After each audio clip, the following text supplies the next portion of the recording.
we had an alert about 55 miles out that Japanese enemy forces were approaching the Yorktown. So we all were, of course, in battle stations. I went up on the signal bridge that's way up high. I had better visibility, but here I had an open view, 360. The first encounter were dive bombers, and they were intercepted by our fighters and the Hornet Enterprise fighters. The destroyers and the cruisers put up a barrage of anti-aircraft fire. But they came through, and I filmed some of them. You can see the shroud lines of the signal flag lines. You can see some of them with the lines in the picture. I filmed some of them getting shot down, of course. They planted 3 bombs on us. One was on the flight deck and made one horrible hole, and it also wiped out the gun crew at the 1.1 gun at the back end of the stack. We call it the superstructure.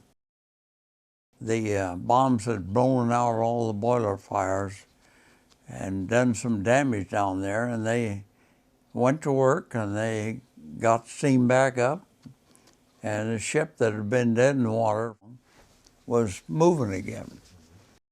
We got underway. We were making about 18 knots, maybe 20. They passed the word that enemy aircraft were approaching, and this time was torpedo planes. 2 torpedo planes came, and they struck us port side midship, just below the waterline.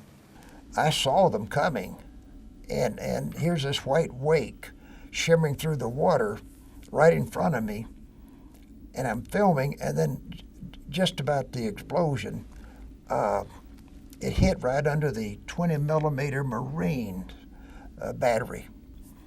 Well, it hit right under them, and the catwalk that the guns are mounted on just rolled right back up.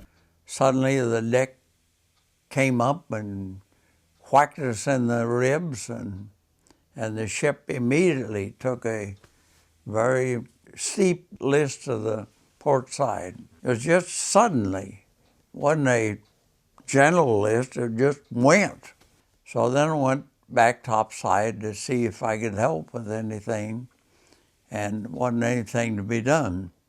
And after about a half hour, Captain Buckmaster had the word passed to abandon ship. The life rafts are full of wounded, and they're sliding under, so we'd pull them up and tie under their arms to the life raft. And it was the most difficult thing.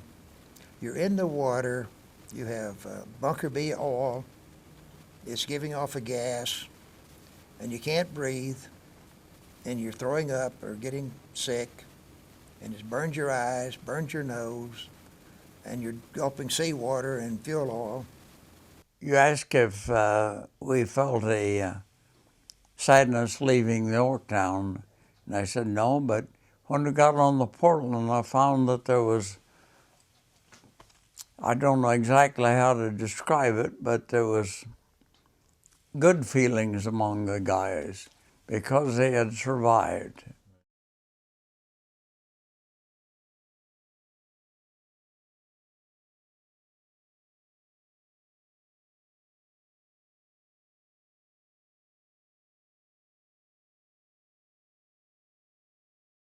Well, Captain Buckmaster came back, and he passed the word he's organizing a salvage party.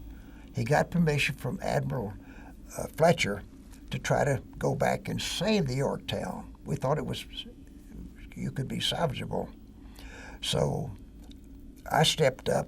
There was a desk, and he's there and with officers, and he recognized me. He says, "Roy, come with me."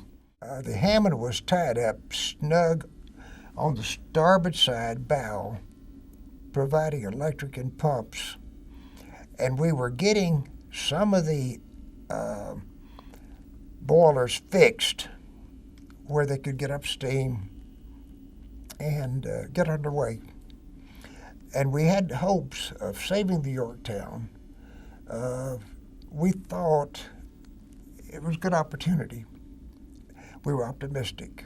I left the second 5-inch gun on the port bow, ran across through a little catwalk over to the starboard side, which is the high side. The Hammond exploded right in front of me, broke the Hammond in two right under the bridge.